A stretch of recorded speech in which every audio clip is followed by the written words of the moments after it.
Kiukweli kwa upande wangu nikimzungumzia Rais Dr. Mwinyi, namzungumzia kama ni rais ambaye au kiongozi ambaye ni baraka kutoka kwa Mungu, kwa sababu kutokana na mambo ambayo ameyafanya ndani ya miaka mitano iliyopita hakuna mtu ambaye tulotarajia. Yani actually hata ile akili ya kawaida ya kibinadamu kwetu sisi haijawahi kufikiria yale ambayo amefanya. Na hasa ukiangalia kwenye sekta zote, tujalie mfano kwenye masoko, sisi ni mashahidi jinsi watu ambao walivyokuwa wanapata tabu kufanya kazi masokoni, mazingira hayakuwa rafiki.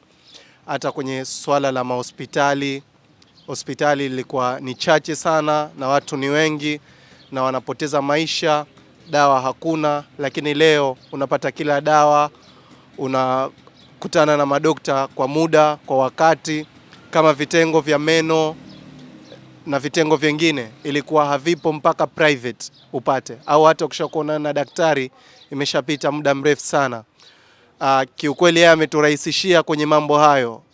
Pia mfano kwenye swala la usafiri amejenga njia hadi za ndani, maana yake amefungua nchi, hata foleni zimepungua mabarabarani, mambo yanakwenda kwa wakati, kwa sababu mimi ninachoamini maendeleo yanafanyika ndani ya muda, na yeye ameweza kuokoa muda wetu kwa ajili ya kufanya harakati tofauti. Oktoba 25 tunatiki na mitano tena, tunaenda naye inshallah, na kama kungelikuwa kuna uwezekano wa kumpa zaidi ya mitano basi tungelimpatia.